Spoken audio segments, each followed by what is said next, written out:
past. Yet, my struggle remained the same. Pain intensified. Sacrifices multiplied. It is true, my heart is wounded. It is true, the chains of oppression are held too tight.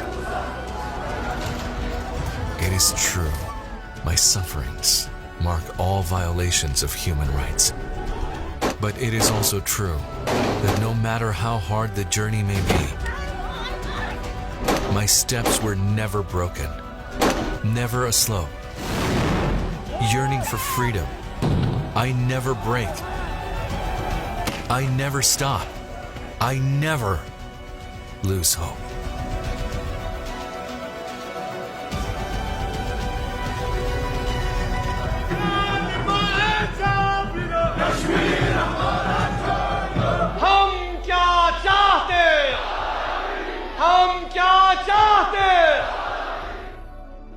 In 1950, India agreed to amend its constitution to grant the part of Kashmir that it administers, India's only Muslim-majority state. For the last 73 years, betrayal of the will of Kashmiri people has been a sharp-edged reality. 5th August 2020 marks 1 year of yet another such betrayal. अनुच्छेद 370 के सभी खंड लागू नहीं होंगे. Indian Home Minister Amit Shah told Parliament that Article 370 was revoked. Kashmir was stripped of its special status.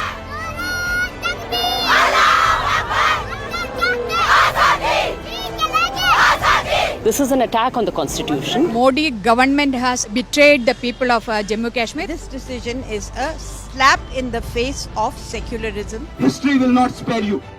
The wrath of Hindutva was unleashed upon oppressed Kashmiris.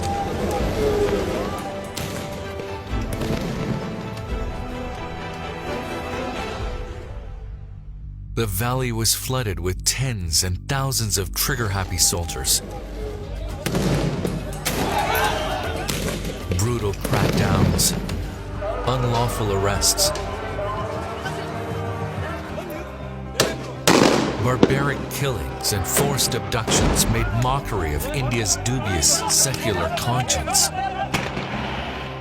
Immediate lockdown and a curfew was imposed, putting the valley behind a curtain of terror so the globe would not learn the truth. All in vain.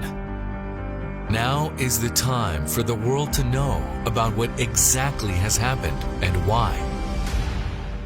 In order to understand what and why, we should first understand Article 370 and its significance. Article 370 of the Indian Constitution was introduced in 1949. Article 370 basically was pursuant to paragraph 4 and 7 of the Instrument of Accession, which basically meant that the accession was never absolute. It was a conditional accession. The people of Kashmir had the choice under Article 370 about which provisions of the Indian Constitution would be applicable to them.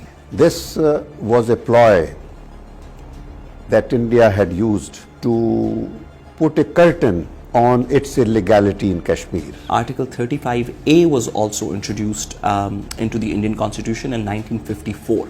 It allowed the people of Kashmir, and according to their choice, it restricted the amount of property that non-Kashmiris could hold in Kashmir. It allowed Kashmir to have its own citizenship, to have its own flag, to have autonomy over its own internal matters. As a result of the abrogation of the Article 370, Kashmir loses all autonomy and control to New Delhi. Legality of the action is under a serious question mark. Hollowing out of Article 370 and Article 35A is not acceptable to international community because it violates international law laid down in several Security Council resolutions in respect of disposition of this land relating to Indian occupied Kashmir.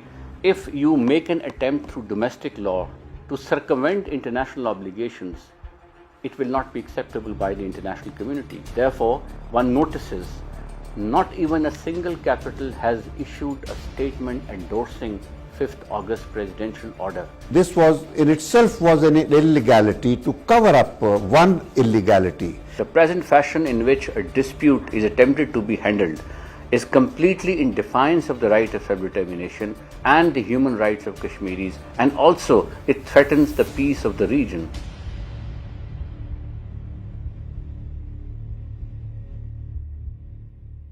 The abrogation of Article 370 generated massive reactions both in India and the Valley.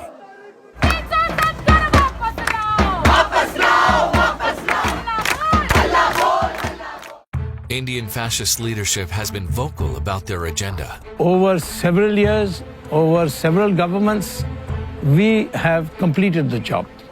Sane voices of India, however, opposed this action. In the constitutional history of India, this will be a black day. And history will prove you to be wrong, and future generations will realize what a grave mistake this House is making today.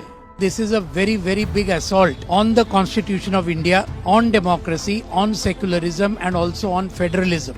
Even the pro-Indian Kashmiri leadership could not agree with Modi's strategy anymore. My India is a democratic India, secular India for all. I feel today is the blackest day of Indian democracy. You know, this new insult, this new phase of indignation has begun on 5th August 2019, and it's my generation which has now got the taste of betrayal. These illegal actions expose the fascist ideology of Modi's government.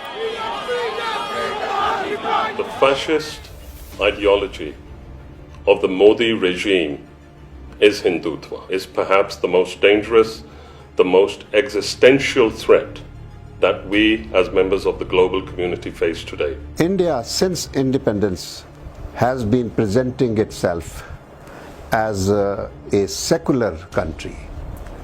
But the fact remains that India has always been a Hindu state. Hindutva and Hinduism are absolutely unrelated. The term Hindutva itself is a fairly recent construct, which owes its origins to the theories propounded by one Vinayak Damodar Savarkar. Taking inspiration from Nazism and fascism, Savarkar's theory of Hindutva was one that was based on religious profiling rather than racial profiling. Slowly and gradually, this ideology has morphed into its current day form.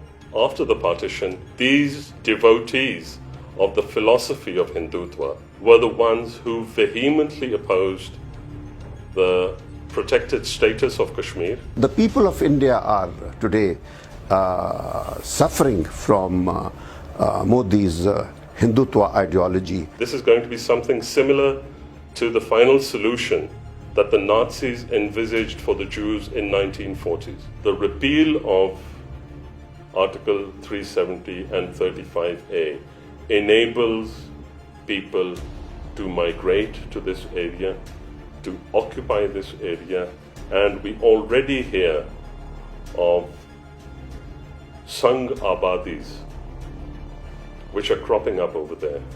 Something which they've taken a leaf out of the book of Zionism, perhaps.